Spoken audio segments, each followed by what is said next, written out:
Dr. Wood, author of the book Miracles in Minutes, and just going to cover a little bit. Somebody will like, Dr. Wood, you're a chiropractor, you do this and deal in pain and, health and all this stuff. What the hell's all this emotional stuff got to do with anything? Well, again, it's like if you just see yourself as a body, you're missing something a lot. You have a thought, you think, you have emotions and feelings. So what is an emotion?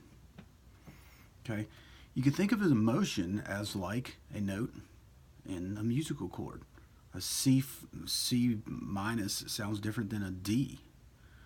Has a different vibrational frequency, and each emotion has different vibrational frequencies. When you're feeling the emotion of love, you vibrate differently, and you then exudes out into the world, and people can feel it.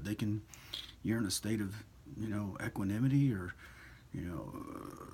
euphoric. You have wings. You're on air. That feels a lot different than the emotion of depression, whatever that is. We'd have to break that out, how depression is for you. It's a different frequency. It's a different vibrational tone. Now, we all have emotions, so you can think of them like food. You eat food, and the food needs to go out. If not, you get constipated. So some people are emotionally constipated, and what they'll do is they'll throw up. Usually, and I'll show you the way it works. So most people's lexicon or way of expressing themselves is not really healthy, and it's called passive aggressive. Okay, it's probably 98% of the community and where we want to be is assertive. So passive aggressive, you might call it you're nice. Okay, you're a doormat. Everybody shits on you. You're treated like crap. You don't feel good about yourself. You're afraid. You're fearful. What else is down there? There's guilt. Oh, I feel so guilty about my life and stupid decisions I've made, and because every time I try to talk and connect to my friend, sometimes I made a mistake, and I judge myself. I condemn myself. That lowers your self-esteem. Then you start feeling really, really, really, really, really bad.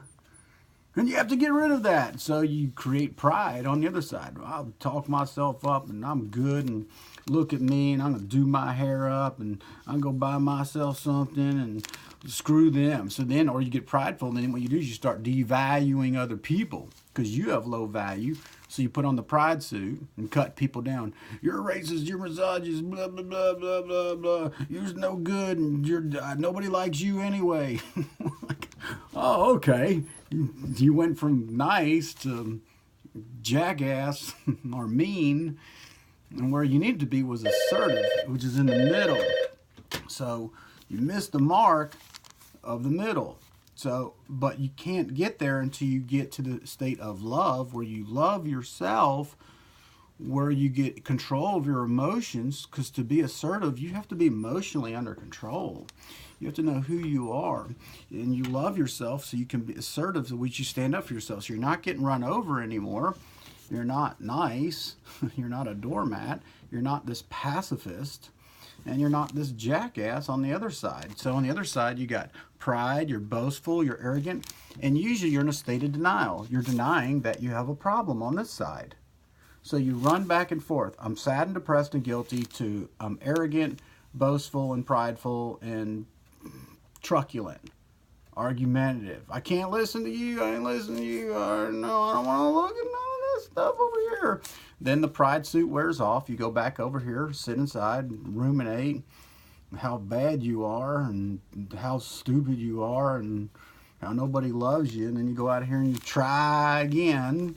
So you keep running back and forth, and you're digging a hole. And passive-aggressive behaviors don't work for yourself, and they don't work in any relationship. Do the studies.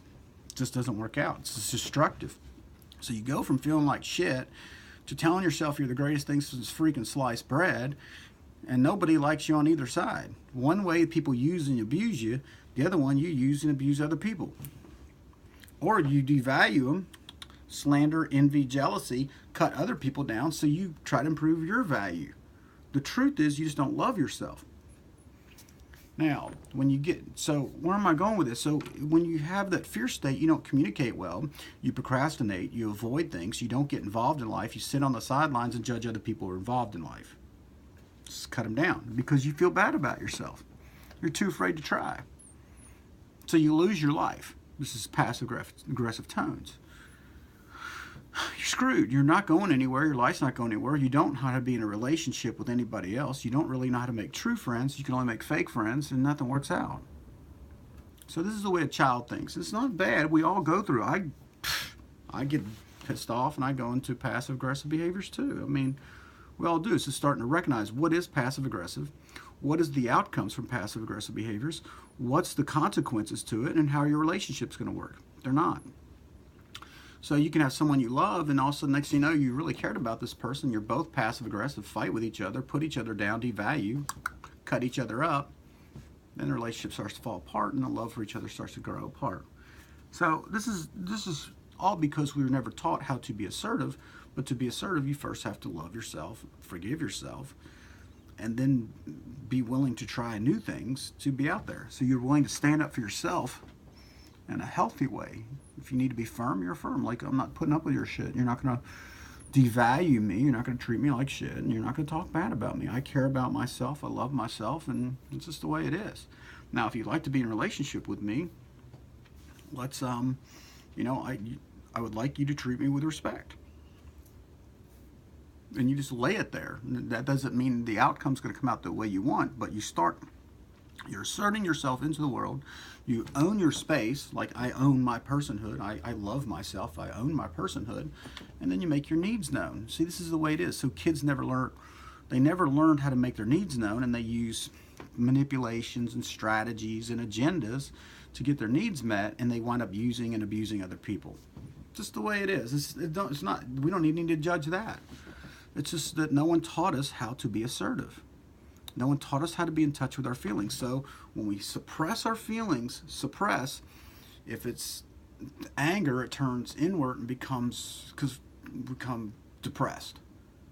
Anger turns inward becomes depression and sadness and guilt. So then you start shrinking yourself and shrinking, oh, it's horrible, and I'm so frustrated, and I don't know how to talk, and all of a sudden the emotion comes up, and just, oh, thank you for vomiting all over me and devaluing me, and because you don't value yourself, and now you got two people, drowning in emotional bullshit. Unless you don't take it personally, that requires you to love yourself. So the reason why I go over this stuff, because when we suppress emotions, those vibrational frequencies of negative emotions wind up affecting our health. It affects our physical health. You can develop stomach cancer. You could develop heart disease. You could develop, ulcerative colitis. You could develop autoimmune diseases because these negative vibrations affect the organs. See, they're inside. It's internalized. Inside. Internal. You go to an internal medicine doctor to evaluate your insides. We all need to connect and communicate with each other. No one taught us how to communicate effectively, efficiently to get our needs met, and express ourselves in a healthy way. So we express ourselves in an unhealthy way, and we're wondering why our health's not working out, our relationships aren't working out, or, for example, you can have a bad day at work. Your loved ones will usually put up with your shit. So you come home, you see your wife, and you missed the train. You got yelled at by the boss, and you ask your wife, what are we having for dinner? She goes, I haven't got it yet. And she goes, what? And then you just explode. So the person you love the most, or your kids, you vomit all over them because they love you so much they'll put up with your bullshit. But this is the most coveted, this is the most valued possession. Our children, our wives, our friends, our lovers, the people we care about the most, and we're vomiting on them because the emotion has to come out, but we didn't know how to express it in a healthy way. Or you'll suppress the emotions and then you get sick. I got neck pain, I got back pain, I got sciatica, something. It's got to go somewhere. It's going to manifest. This dis-ease, or not at ease, is a lot of times because we don't know how to express ourselves in a healthy, assertive way, because we all have needs to be met. We're not an island unto ourselves. Even with all cell phone technology and stuff like that, I have a flat, I got to call somebody, or maybe I need a new tire, I need to make arrangements with the body shop, or something. You still have to be in relations no matter what. I have to go to the grocery store, I have to talk to people, and everybody's like, well, I just don't want to talk to anybody. Screw it, I'm so frustrated, I don't know how to talk. So then you suppress. So again, nice is dysfunctional. It's not healthy. People, you don't teach your kids to, oh, please take my freaking lunch money and steal my shit, and Jesus said turn the other cheek. I don't think so. He didn't say, be a jackass and have people beat you up and bully you because you don't know how to assert and make your needs known or stand up for yourself. Then you don't want to be a bully or a jackass or arrogant person who devalues other people. So your other side of the spectrum, where you don't have value for yourself, you make yourself feel more valuable. So you have to dehumanize someone else who's doing well in life to make yourself feel better. And you do it through the arrogant asshole, or the prideful person, the boastful person, or you're in a state of denial. My life's not that bad. I don't want to look at it. I'm moving on. I moved on. No, you didn't. You still moved on with the same bullshit on this side, and you still moved on with the same way of expressing yourself on this side. The next relationship you go into is the exact same outcome. It's going to tear apart. It's going to work apart. Then the more you devalue people, the worse you feel about yourself. It's a hell of a conundrum. Then your health goes downhill, and things just don't work out. Then you get more sad, more depressed. See, this is a vicious cycle between fear and anger, fear or prideful, and devaluing other people, jealousy, envy, and all that stuff. So the biblical message is, hey, love your neighbor as you love yourself. But do you love yourself?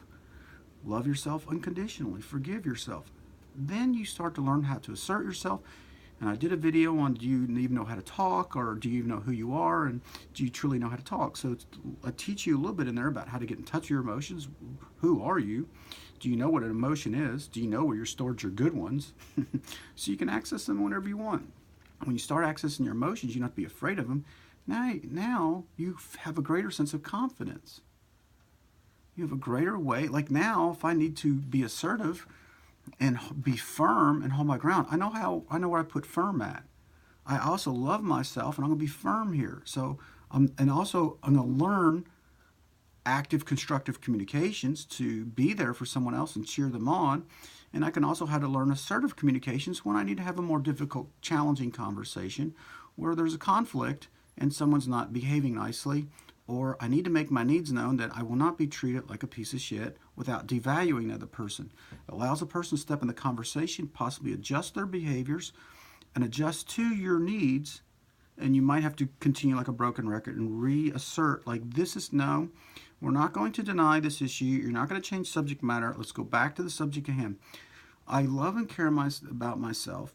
I want to make some needs known here that I feel disrespected in what just occurred.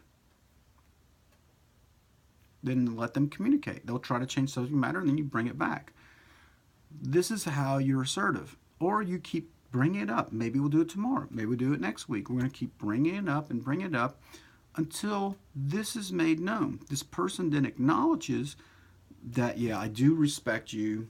Or maybe we just have to break off relations because they're so arrogant and they're such a state of denial that they won't accept the fact. I'm not here to make you feel guilty. I'm here for you to acknowledge the fact that I was not treated with respect. I believe I deserve to be treated with respect. I want to treat you with respect. What can we do about this? That's assertive. It's not aggressive. It's assertive. There's a big difference, Dr. Wood. Have a great day.